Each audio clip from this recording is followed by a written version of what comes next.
Good afternoon, everyone. A very warm welcome to yet another webinar of Steelmint's Engage 3.0, a 4-day webinar series to discuss the changing market dynamics of the steel sector. This session is on what to expect from the Indian iron ore industry in H2 FY'23. I thank the Ministry of Steel and the Indian Steel Association at the outset for their logo support to the webinar. Let me mention that we will take audience queries at the end of this session. So requesting all of you to send your queries in the chat box, and we will take up these in good time. Please don't forget to mention your name and the company you're from when you send us your queries. I am Nirmallo Deb, Editor, Technology Steel Mint, your host for this session.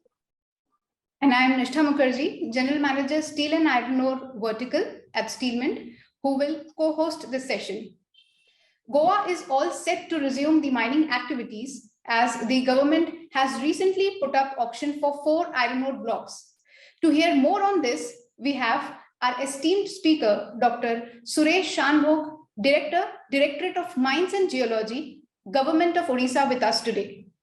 Over to you, sir, for your opening remarks.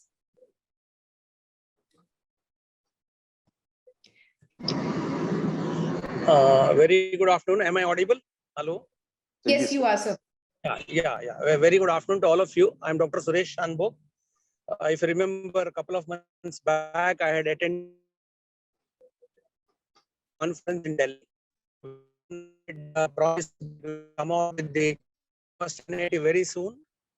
Accordingly, we have launched our first NIT on 30th September 2022 with initially with 4 blocks which are categorized as virgin blocks, and as per bidding schedule we have also held the pre-bid conference on the 28th of this month, just last month, that is 28th of October, and response is extremely encouraging. Fantastic response we got. As you know, while Goa may be a late entrant to this particular process, after over a period of 10 years, we have finally joined the league of this particular auction process. But I mentioned to you that though many a time, though we are football players, we play very fast. If even in the if you know our liberation time when India got liberated in 1947, Goa came into liberation only in 1961. It is after 14 years of India's. Even at that point of time, the various parameters of the country, whether it's socio-economic parameters in comparison with Goa, they were almost at par. But though a late entrant, today Goa has surpassed almost every parameters all over the country, all social and economics. That's in the world. I'm mentioning this in the context that though a late entrant, we are fast movers. Similarly, though we are late entrant to the tender process, we hope to move fast in the process and get back to the economic revival of the state, including the mining sector as well. So it's in this context I want to mention you that the response that has come in the pre-bid, around 24 companies participated, and there were almost 500 queries received in writing, basically to us. We have slightly delayed the process of giving response to queries. It was earlier scheduled for 3rd of November, but now we have indicated that we are going to respond to shortly. So while we are planning to slightly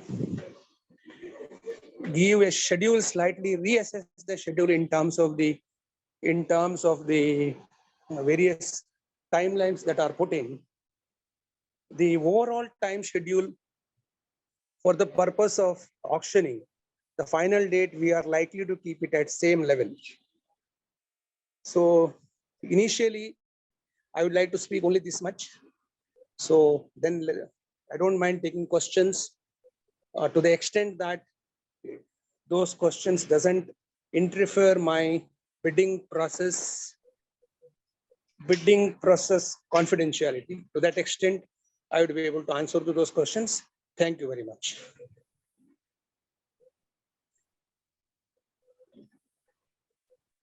Thank you so much, sir. Thank you, sir. Yeah. Thank you, sir. A few queries from our end. So, like to start with, how many companies have participated in the block auctions initially? In the pre-bid, 24 companies have come. All right. And sir, like Which a includes bit, if companies you from both Goa and outside. Hello. Yeah, please carry on, Nisha.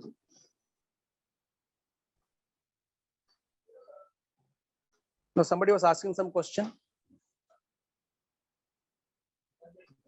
Yeah, Nisha Mukherjee was asking a question, sir. Yeah, Yes. please carry on, Nisha ji. Yes. Yeah. Sir, just a brief, if you could give us about the timelines, procedures, and what all processes are involved. I think our viewers would be really benefited. Timeline is not already. We have first timeline of pre-bid conference is completed. Now this will be followed by uploading the response to queries that is expected to be held anytime shortly. Then the last date for submission of the purchase of tender, that is currently it is 15th of November. Probably we with the new time schedule next week we will give. Thereafter is submission of the bid documents. So IPO will be there. Then financial technical evaluation will happen.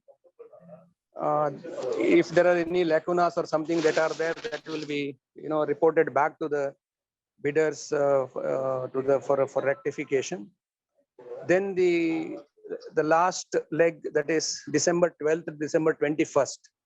That is the window for auctioning of the 4 blocks. So we are planning to complete the process by 21st of December 2022. How are you? Yeah, madam. Yeah. Thank you so much, sir. Nirmalya sir, over to you for next question. Yes. Actually, sir, I was just thinking one question that I had in my mind was that I was, reading in the papers that some NGOs have raised this issue that that there is no white paper that has been published by the government or the Directorates of Mines and Geology before the auction, or even paper? There are there is no there is no policy or there is no white paper which has been published before the conduct of the auctions. So that has created.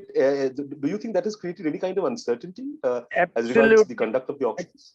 Absolutely no issue, no problem at all. I'll tell you, there may be so many people may ask for so many demands but finally I have to run the process as per the MMDR Act and auction rules, which is being followed all over the country. And to be my surprise, let me tell you that we thought that during pre-bid and other time we may get some kind of a interference and all. Absolutely everything is perfect. Now everybody is just keen to see that this process getting over, and there is a lot of enthusiasm and there is a lot of positivity that is already created, and it is more than expectation, which we had initial some reservations, but absolutely no such kind of any of that sort of apprehension which is seen. I even though when I initially launched the NIT, there were some responses from NGOs or some people, even that is also now stopped. Absolutely, scenario is upbeat. Okay.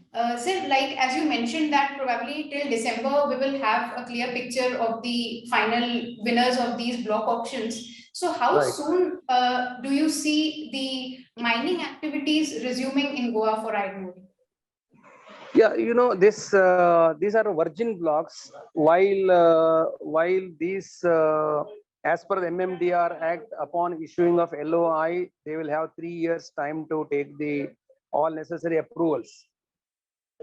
In the possibility is that, considering that these were all earlier working mines, all data available earlier, they had EC and all such documentations were there, and also that there were some timelines that are also scheduled by the Government of India, MoEF and CCA for giving EC. Hopefully, it is possible that if we issue LOI, say in the month of first week of January, if everything goes fine, post rainy season of 23, probably we should start the mining activity. And if my second NIT comes with the expired leases, in all probability, that is what is likely to happen. So activity may start earlier than that. Great. That's really great. And probably that will again push the exports also, because that had also been stopped from quite some time. So even with resumption of mining activities, probably again we could see active resumption of iron ore exports from Goa as well to China. Of course, let's see, hopefully. Yes. Nirmalya sir, over to you. And so one question that I had in my mind is that for the mines in North Goa and South Goa, there are different minimum reserve price. I think one is 25% for the mines in North Goa and 15% for South Goa. So despite that, the participation has been overwhelming, as you're saying, because already many integrated steel players as well as mining companies from Goa, they have participated in the pre-bid auctions. So now with the export duty coming in place, do you see the participation to be at that level which would have been if the export duty was not in place? No, let me first clarify that 25%, 15% has nothing to do with North Goa and South Goa. It has to do with some kind of a range that is kept, that if this particular reserve is above this, it will be 25%, otherwise below 50, that will be 15%. We have followed the model basically of the Odisha model, where they have followed that kind of a criteria.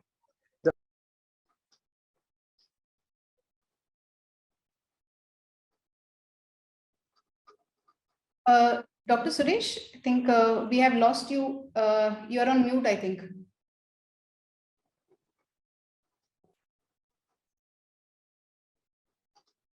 Yeah. Hello, Yes. I'm back. Yes, sir. No, I reached the CM residence to join him. They're just confirming whether I have come or not. So, okay. So what I was saying is that, yes, export duty, at the end of the day, it is a national objective. There is always there's a national objective put in place, wherein with some kind of rational that export duty is put in. It would be difficult to say whether because of export duty the interest has come down, or if export duty was less or not there, the interest would have gone up. It's very difficult to assess to that extent, considering that response is quite good, what we have received so far. Yes, there is general expression that is shown to us even during pre-bid or in private, that yes, export duty may be slightly, maybe a deterrent in terms of export potential. And also people also, these are all duties, taxes and all are not, they're not of permanent nature. Tomorrow someone cannot say that what will happen. And therefore people also accordingly bid for it, that what is expected to happen in the near future. Considering also that immediately these are virgin blocks with no mining activity can start immediately.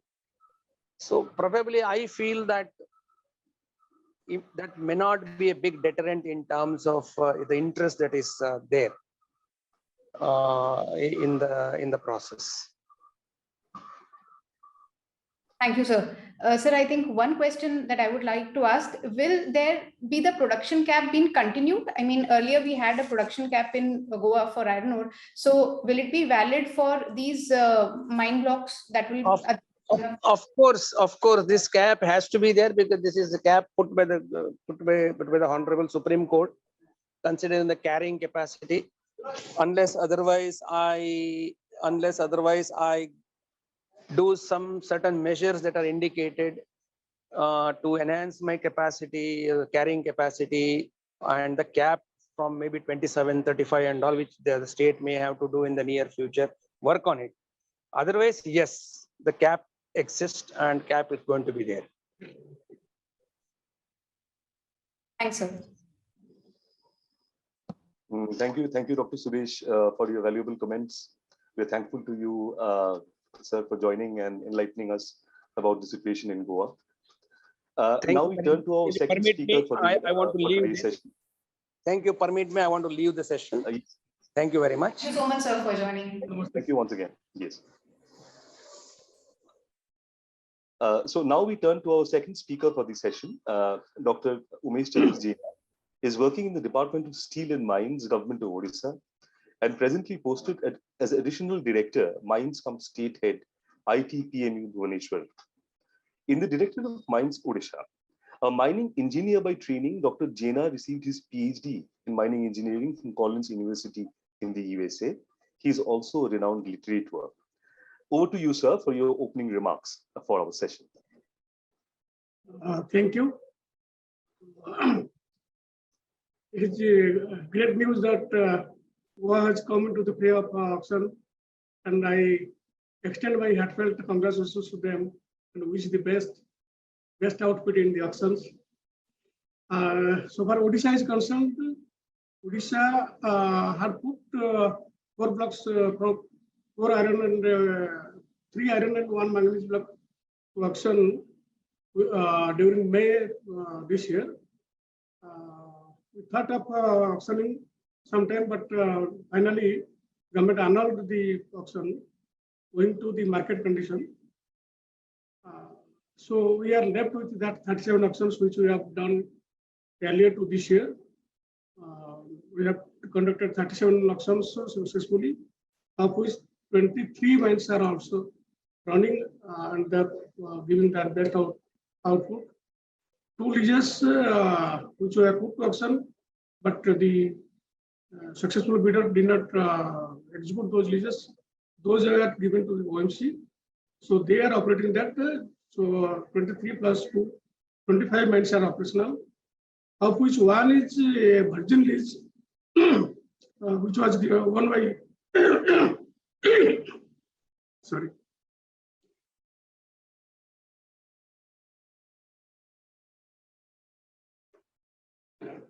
Which was owned by SR Limited, which Mr. ArcelorMittal has taken it up, and they have started mining operation since 1 year now. So 1 virgin mines, 20 left-out leases. In all, 3 combined mines. Likewise, we have got 25 mines operational of 37 leases auctioned. Last year, due to this auction leases, we got good amount of royalty to the tune of 49,800 crores. That is almost 50,000 crores. This year also we are marching almost at par. Although by this time we are tailing by 500 crores. Last year, by this time we have collected 23,100 crores. This year, by now we have collected 22,600 crores. So far iron is concerned, iron production was this year the tail was almost 10 million ton, but slowly it is marching ahead, and now the tail is, so far production is concerned, is only 3 million ton. I guess 83 million ton, we have produced 80 million ton by this time, and the dispatch is the tail is 6 million ton. Last year 78 million ton was the production by this time, and now we are at 72 million tons of dispatch. So by the trend, what we see that this is a bit of an increasing trend about the period of last year, 6-7 months, and now. So if this trend continues, then we may end up with 140, 138 million ton of iron ore dispatch, and may end up with at least 40,000 crores or more. If we will not reach the 50,000 mark, And the this apprehension is because of the lowering of ASP. The ASP, whatever was last year, that is getting down because of several factors. Of course, it is all market driven, so nothing to more comment on more that. You are a very good analyzer, you are analyzing everything. So, although we would be reaching the level of production of iron ore and the dispatch of iron ore at par with it last year, but we are expecting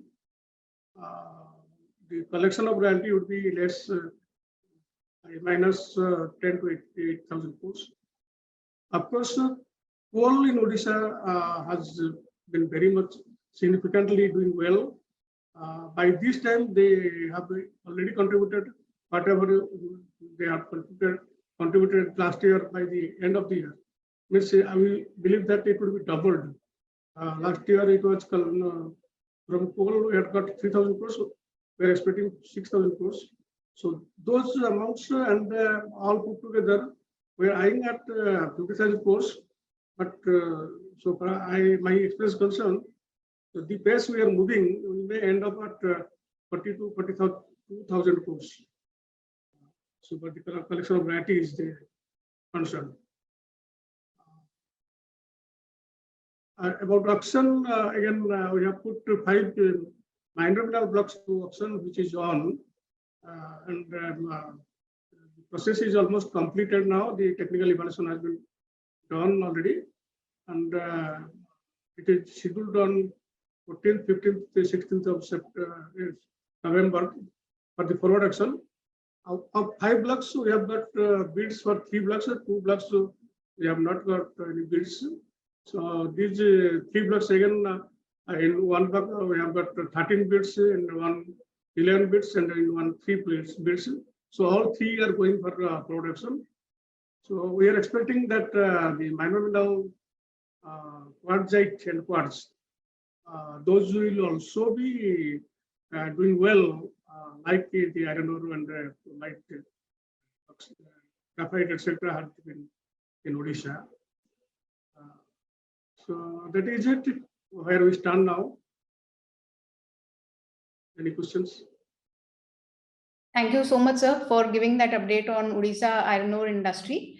As you mentioned, sir, that now the trail in both production and dispatches has slowed down against what we saw earlier post the export duty imposition.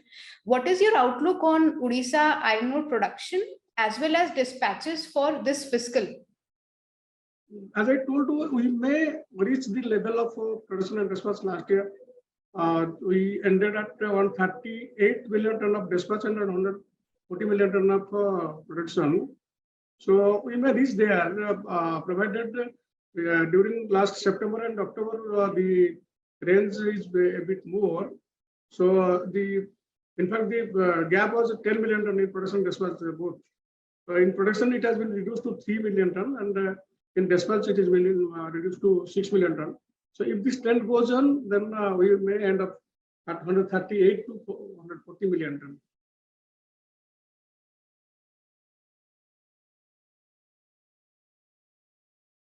Thank you, sir. Nirmalya, sir, over to you. Yes, yes, sir. So one question that we had for you, wanted to ask you, sir, that about grade of iron ore and availability of grades. So do you believe that high grades of ore, the availability of high grade iron ore, I am not following. Is it in short supply in the Odisha market after the 2020 auctions? Like is the high grade of iron ore in short supply in the Odisha market? I don't think so, because although we are administrator, the market is people driven.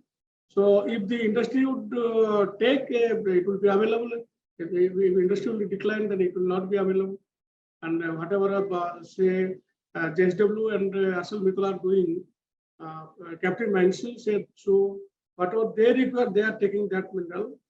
They are blending, they are taking more of the fines rather than the size or lump ore. So, it is all need based. So, no more comment on that. So there has not been any general decline in the grain. There is a decline, but again, I tell you the reason being most of the operators are doing captive maize now. Tata is doing for their own, SAIL is doing for their own, JSW is doing for their own, JSPL is doing for their own. Even Kaspi Minerals, the smallest one, it has also got some plants. They have got acquired some plants, so they are also taking for their captive needs. So whatever they need in their plants, they are taking that. So it is mostly market driven. So although we put some parameters, but in totality, it is always market driven. And whatever market demands, that is the production, and that is. And if you go by the statistics, it may seem to vary, but it is all market driven. If there would be a requirement of better grade, better size, then it might go, or else whatever is now going, JSW is dealing with the fines only. So that way, when we ask that they say that this is a mining. So when they have taken the lease for their own captive purpose and they are not selling, so we have to accept that. All right, sir. Sir, my next question to you is, any mine expansions that are coming up in Odisha in the coming months or next fiscal on a long-term perspective, like existing mines or any new mines that are coming up? New mines, I'm afraid, because those products, the auction of port blocks have been annulled. So no mining, no new mining is coming up right now. But those virgin blocks which have been put to auction, they have been now already 1 year and more period has been elapsed. They are in the process of getting the EC, etc. So those will come up. Those 5-6 blocks which have been put to auction, and the operators are Infras, Tatas, and Kaspi Minerals. So they would Vedanta in the name of ISI. So those will surely come up within a couple of years. They are in very advanced stage. Okay. Okay, sir. Okay, sir. And so one question from my side. What is your take on the state of bid premium payments in Odisha now? What is the state of bid premium? Bid premium payments in Odisha? Yes. Bid premium is good enough because last year we had collected 22,000 crores. It is at par now. So it would be also around 22,000 this year too. Yes, sir.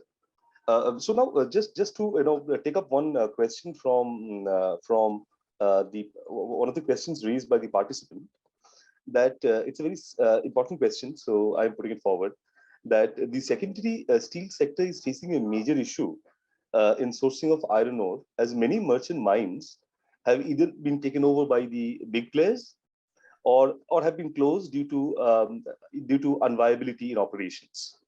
So can you please guide us as to what is the way ahead and what kind of a royalty structure that could undergo certain kinds of changes in Odisha? You see, so far royalty is concerned, we charge 15% of the sale value. Sale value is declared by the IBM. That is average sale price. So whatever average sale price come out, of which 50% taken on royalty. About merchant mines, now OMC has emerged as the biggest merchant mines, and they are doing a very fairly auction of each lot. So every time they have got a very good board where the best price is decided and quantity and best price is decided. Except of course the long-term linkages, they put quite a good amount of iron ore into auction every month, every time, and they are the best and biggest merchandise mine owner of the state. Yes, sir. Yes, sir. So, sir, one other question, because this is just something that we have been hearing from the industry about this mining area limit. It is 10. It is 10 in other states and 20 in Odisha. So this mining. In Odisha, it is 58 square kilometers. Sorry, I'm very sorry. It's 50 square kilometers. Yes. So, sir, do you think that this mining area limit that has come into place is impacting production in any way? Or some big miners would not want any limit on the mining area. So, do you think it is limiting or impacting production in any way? You see, Government of Odisha believes in the delivery. So, taking the lease and delivering, Tata has taken the lease of around 50 square kilometer or so. I don't recall exact area, and they have put biggest plant in Kalinganagar. So whosoever will come and they will deliver, they will put up a plant, add value to the mineral and generate employment. The government will be happy to do a sort of things by enlarging the area of operation or some limitation. So H2 is coming up with the biggest proposal. JSPL has already put up a plant in onward area, and they are coming up with the same other proposals. Even Dunta Mines is also coming up with a very large project. If they come up, it is all for the betterment of Odisha, and for that, our government is very much keen to help them by whatever terms they need, like little bit of area expansion or some land allocation or something. In fact, this month, by the end of this month, we will be conducting the Make in Odisha conclave. There also the modus of the operation would be like this only. We will be inviting large and more and more investors who put plants in Odisha, add value to the minerals available here, generate employment, and all of the best of the all is the addition to the state exchequer, so that government and the people of Odisha will be happy. Yes, sir. Sir, there was a news a few days back that probably government is considering reduction in, royalty rates. So any views that you have heard about it or anything that you would like to share us? No. My government is always in favor of increasing the royalty, because for coal, division of coal royalty, our Honorable CM writes letters to the Honorable PM and other coal ministry, etc. So I have not, there is no news or nothing has come to my knowledge that Odisha is ever thinking of reducing the royalty. Yes, sir. So, sir, one very important question about a structural change that is happening in the industry. Last time you spoke about, when we were speaking on this subject, you said that we were speaking about the National Mineral Index that is coming up, and of course you know that the center has sought responses from the states and all stakeholders. So the last time I remember what you said, that if the NMI comes into place, the miners will actually tend to lose control over prices. Sir, do you think that is correct in the current scenario?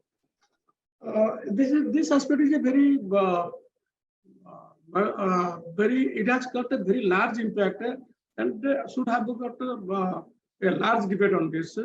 And merge comments on this and that would not give justice to this aspect, because you see the ASP is also being run by the Government of India agency, that is IBM.